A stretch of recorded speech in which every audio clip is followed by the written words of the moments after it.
ಅವತ್ತೇ ಮೀಟಿಂಗ್ ಇರೋದ್ರಿಂದ ಕೆಲವರೆಲ್ಲ ಬರೋಕ್ಕಾಗಲಿಲ್ಲ, ಹಾಗಾಗಿ ಕ್ಷಮೆ ಇರಲಿ. ಅವಳೆ ಕಾಂಚನ ಒಂದು ಸಾಂಸಾರಿಕ ಚಿತ್ರ ಇದು. ಇದರಲ್ಲಿ ಲವ್ ಸೆಂಟಿಮೆಂಟು, ಫ್ಯಾಮಿಲಿ ಇದಕ್ಕೆ ಸಂಬಂಧಪಟ್ಟಂಗೆ ಒಂದು ಫ್ಯಾಮಿಲಿ ವಿಚಾರಕ್ಕೆ ಸಂಬಂಧಪಟ್ಟಂಗೆ ಒಂದು ವಾದ ವಿವಾದಗಳು ನಡೀತದೆ ಫ್ಯಾಮಿಲಿನಲ್ಲಿ, ಸಂಸಾರದಲ್ಲಿ. ಒಂದು 2 ಫ್ಯಾಮಿಲಿ ಇರುತ್ತೆ ಒಂದು ಊರಿನಲ್ಲಿ. ಒಬ್ಬ ಊರ ಗೌಡನ ಮಗ ಇನ್ನೊಬ್ಬ ಊರ ಗೌಡನ ಮಗಳನ್ನ ಲವ್ ಮಾಡ್ತಿರ್ತಾನೆ. ಅದು ಅವ್ರಿಗೆ ಇಷ್ಟ ಆಗಲ್ಲ, ಹಾಗಾಗಿ ವಿರೋಧ ಮಾಡ್ತಾರೆ. ಈ ವಿರೋಧಗಳ ನಡುವೆ ನಡೆಯುವಂಥ ಒಂದು ಕಥೆನೇ ಇದು ಅವಳೆ ಕಾಂಚನ ಅಂತ. ಮುಂದೆ ಏನಾಗುತ್ತೆ ಅನ್ನೋದು ಸಿನಿಮಾದಲ್ಲಿ ಹೇಳಬೇಕಾಗತ್ತೆ. Thank you sir. ಇನ್ನು ಯಾರು ಇದ್ದಾರೆ ಸರ್ ಕಲಾವಿದರು ಆಗಿರ್ಬೋದು? ಶೂಟಿಂಗ್ ಎಲ್ಲೆಲ್ಲ ಆಯಿತು? ಶೂಟಿಂಗು ಮಂಡ್ಯ ಸುತ್ತಮುತ್ತ ಮಾಡಿದ್ದೀನಿ ಪಿಕ್ಚರು. ಮಂಡ್ಯ, ಮೈಸೂರು, ಬಳ್ಳೂರು ಸುತ್ತಮುತ್ತ ಮಾಡಿದ್ದೀವಿ. ಒಂದು 26 ದಿನ ಶೂಟಿಂಗ್ ಮಾಡಿದ್ದೀವಿ. ಒಂದೇ ಶೆಡ್ಯೂಲ್ ಶೂಟಿಂಗ್ ಮುಗಿಸಿದ್ದೀನಿ. ಇದರಲ್ಲಿ ಭೀಮಣ್ಣ ನಾಯಕ್ ಅಂತ ಇವರು ಮೇನ್ ವಿಲನ್ ಪಾತ್ರ ಮಾಡಿದ್ದಾರೆ. ಜನಾರ್ದನ್ ಅಂತ ಹೀರೋ ಮಾಡಿದ್ದಾರೆ ಇವರು. ಮತ್ತು ಪ್ರಿಯಾ ನಾಗಣ್ಣ ಅಂತ ಅವರು ಹೀರೋಯಿನ್ ಮಾಡಿದ್ದಾರೆ. ಮತ್ತು ನಿತ್ಯ ಅಂತ ಅವರು ಒಂದು ಸಪೋರ್ಟಿಂಗ್ ಕ್ಯಾರೆಕ್ಟರ್ ಮಾಡಿದ್ದಾರೆ. ಮತ್ತು ಹರಿಣಿ ಅಂತ ಆ ಕಡೆ ಲಾಸ್ಟಲ್ಲಿರೋರು, ಅವರು ಸೆಕೆಂಡ್ ಹೀರೋಯಿನ್ ಮಾಡಿದ್ದಾರೆ. ಸಿನಿಮಾ ಇದನ್ನು ನಾವು ನಾಗರಾಜಣ್ಣವ್ರು ಹೇಳಿದಂಗೆ ನನ್ನ ಕೆರಿಯರಲ್ಲಿ 7ನೇ ಸಿನಿಮಾ. ನಾನು ನಾಗರಾಜಣ್ಣ ಫಸ್ಟು ಯಾರೋ ಅವಳು ಅಂತ, ನಾನು ಒಂದು ಹಳ್ಳಿ ಊರಲ್ಲಿ ಹುಟ್ಟಿ ನಮಗೆ ಯಾವುದು ಸಿನಿಮಾ ಗಾಳಿ ಗಂಧ ಏನು ಗೊತ್ತಿರಲಿಲ್ಲ. ನಮ್ಮನ್ನು ತಂದು ಯಾರವಳು ಅನ್ನೋ ಸಿನಿಮಾದಲ್ಲಿ ಪ್ರಮೋದ್ ಸರು ನಾವು ಎಲ್ಲ ಹೀರೋ ಆಗಿ ಕ್ಯಾರೆಕ್ಟರ್ನ ಮಾಡಿಸಿದರು.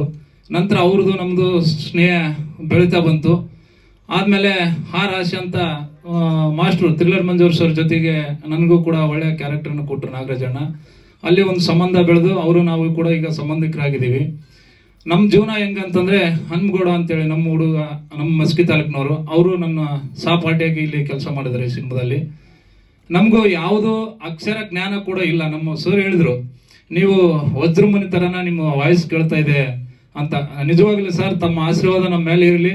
ಒಂದು ಅಕ್ಷರ ಕೂಡ ನಂದು ಶಾಲೆಯಲ್ಲಿ ನೋಂದಣಿ ಆಗಿಲ್ಲ, ಓದು ಬರ ಏನೂ ಬರಲ್ಲ. ಆದರೂ ಕೂಡ ನಾನು 7 ಸಿನಿಮಾದಲ್ಲಿ ಅಭಿನಯ ಮಾಡಿದ್ದೀನಿ ಅಂದರೆ ಶ್ರೀ ಆಂಜನೇಯ ತಾತ ಅವ್ರು ನಮ್ಮ ತಂದೆಯವರು, ಅವ್ರ ಆಶೀರ್ವಾದ ಮತ್ತು ನಿಮ್ಮಂಥ ಎಲ್ಲ ಹಿರಿಯರು ಆಶೀರ್ವಾದ ನನ್ನ ಮೇಲೆ ಇರಲಿ. ನಾನು ಮುಂದೆ ಇದೇ ಜೀವನ ಚೆನ್ನಾಗಿದ್ರೆ ನಾನು ಒಳ್ಳೆಯ ಸಿನಿಮಾದಲ್ಲಿ ಅಭಿನಯ ಮಾಡೋಕ್ಕೆ ಇಷ್ಟಪಡ್ತೀನಿ ಅಂತ ಹೇಳ್ತೀನಿ. ವೇದಿಕೆ ಮೇಲೆ ಆಸೀನರಾಗಿರುವಂತಹ ನನ್ನ ಎಲ್ಲ ಕಲಾ ಬಂಧುಗಳಿಗೂ, ನನ್ನ ಮಾಧ್ಯಮ ಮಿತ್ರರಿಗೂ ಹೃತ್ಪೂರ್ವಕ ವಂದನೆಗಳು. ಈ ಸಿನಿಮಾದಲ್ಲಿ ಏನಂತಂದರೆ, ಅವಳೆ ಕಾಂಚನ ಸಿನಿಮಾದಲ್ಲಿ ನನಗೆ ಚಾನ್ಸ್ ಕೊಟ್ಟಿರುವಂತಹ ಡೈರೆಕ್ಟ್ರು ಮಂಡ್ಯ ನಾಗರಾಜ್ ಅವರಿಗೆ ನನ್ನ ಹೃತ್ಪೂರ್ವಕ ವಂದನೆಗಳು. ಈ ಸಿನಿಮಾದಲ್ಲಿ ನನಗೆ ನಾಯಕ ನಟನಾಗಿ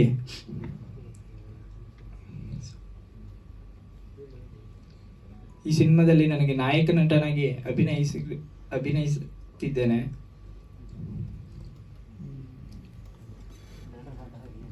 ನಿಮ್ಮೆಲ್ಲರ ಸಹಕಾರ ಹೀಗೆ ಇರಲಿ ಎಂದು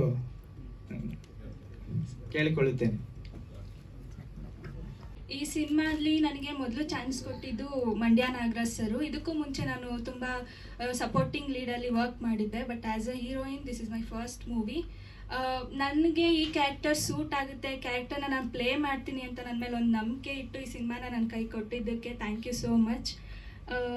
ಇದು ಒಂದು ಫ್ಯಾಮಿಲಿ ಎಂಟರ್ಟೈನ್ಮೆಂಟ್ ಇರುವಂಥ ಸಿನಿಮಾ, ಪರಿವಾರದ ಸಮೇತವಾಗಿ ಕೂತ್ಕೊಂಡು ನೋಡೋವಂಥ ಸಿನಿಮಾ. ಅಂದರೆ ಎಲ್ಲ ಟೈಪ್ಸ್ ಆಫ್ ಜಾನರ್ಸು ಇದರಲ್ಲಿದೆ. ಹಾರರ್ ಆಗಿರ್ಬೋದು ಅಥವಾ ಫ್ಯಾಮಿಲಿ ಎಂಟರ್ಟೈನ್ಮೆಂಟ್ಗೆ ಏನೇನೆಲ್ಲ ಬೇಕು ಅದೆಲ್ಲ ಈ ಸಿನಿಮಾದಲ್ಲಿದೆ. ಸೊ ದಯವಿಟ್ಟು ಯಾರೂ ಮಿಸ್ ಮಾಡದೆ ಪರಿವಾರ ಸಮೇತವಾಗಿ ಥಿಯೇಟ್ರಲ್ಲಿ ಕೂತ್ಕೊಂಡು ಈ ಸಿನಿಮಾ ನೋಡಿ ಅಂತ ಕೇಳ್ಕೊತೀನಿ. Thank you. ಆಲ್ರೆಡಿ ಮೂವಿ ಬಗ್ಗೆ ಎಲ್ಲರೂ ಹೇಳಾಗಿದೆ. ಏನು ಹೇಳ್ಬೇಕಂತಂದರೆ ಎಲ್ಲರೂ ಕನ್ನಡ ಫಿಲಮ್ನ ನೋಡಿ ಅಂತ ಕೇಳ್ಕೊತೀನಿ. ಏನಕ್ಕಂದರೆ ಇದು ಪರ್ಸ್ನಲ್ ಎಕ್ಸ್ಪೀರಿಯನ್ಸ್ ನನಗೆ. ಲಾಸ್ಟ್ ಮಂತ್ ಒಂದು ಮೂವಿ ರಿಲೀಸ್ ಆಯಿತು. ನಮ್ಮ ಥಿಯೇಟರ್ ಕನ್ನಡ ಮೂವಿಯಲ್ಲಿ ಜನ ಇಲ್ಲ.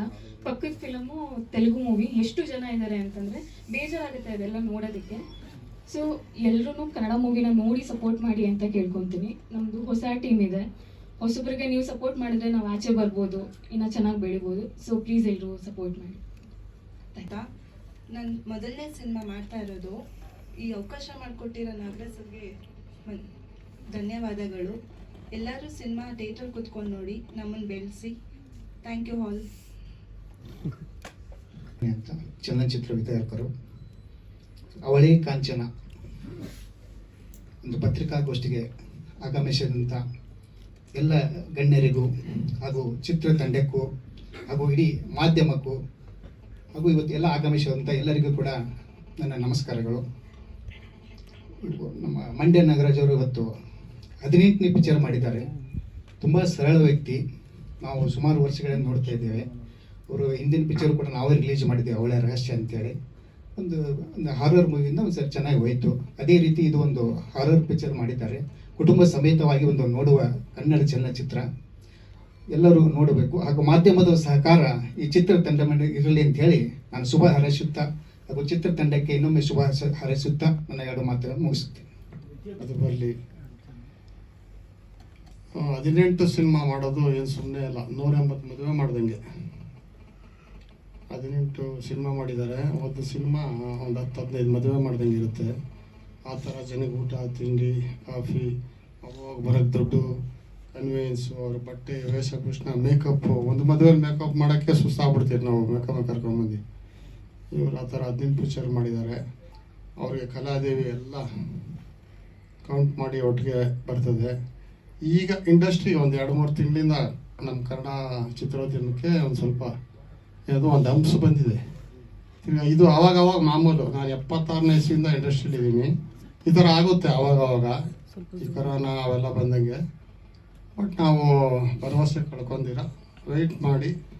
ಈಗ ನೋಡಿ, ನಮ್ಮ ಕಾಲದಲ್ಲಿ ಬರೀ ಥಿಯೇಟ್ರಲ್ಲೇ ದುಡ್ಡು ಬರ್ತಾಯಿತ್ತು. ನಾವು ಥಿಯೇಟ್ರನ್ನೇ ದೇವಸ್ಥಾನ ಅಂತ ಥಿಯೇಟ್ರ್ ಕೈ ಮುಗಿತಾ ಇದ್ರಿ. ಎಲ್ಲಪ್ಪ ದೇವಸ್ಥಾನ ಕಾಣ್ತಾ ಇಲ್ಲ ಅಂದರೆ, ಇಲ್ಲಪ್ಪ ಥಿಯೇಟ್ರ್ ದೇವಸ್ಥಾನ, ನಾವು ಸಿನಿಮಾದವರು ಅಂತ ಇದ್ರಿ. ಆಮೇಲೆ ಹಂಗೆ ಆಡಿಯೋ ಶುರುವಾಯಿತು. ಆಡಿಯೋ ಸ್ವಲ್ಪ ದುಡ್ಡು ಬಂತು.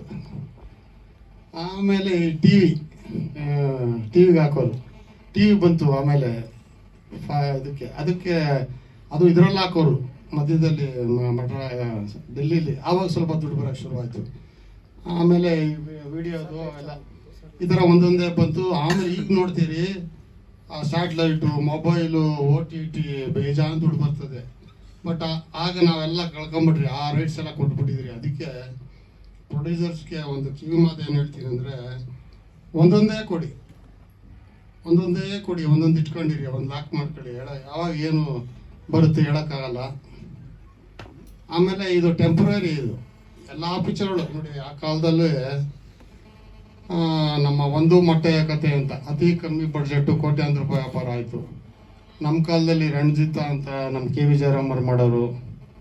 ಚಿಕ್ಕ ಪಿಕ್ಚರ್ಗಳು ಗೆದ್ದಿದೆ. ಬರೀ ದೊಡ್ಡ ಪಿಕ್ಚರ್ನ ಉದ್ಯಮ ಉಳಿದಿಲ್ಲ. ಚಿಕ್ಕ ಪಿಕ್ಚರ್ಗಳಿಂದ ಉದ್ಯಮ ಉಳಿತದೆ. ಸ್ವಲ್ಪ ಪೇಷನ್ಸಲ್ಲಿ. ಆಮೇಲೆ ಜನ ಬರ್ತಿಲ್ಲ ಅಂತ ನಾವು ಇದು ಮಾಡೋಕ್ಕಾಗಲ್ಲ, ಬರ್ತಾರೆ ಜನ. ಮೊದಲಿಗಿಂತ ಜನ ಸಿನಿಮಾ ನೋಡ್ತಾವ್ರೆ.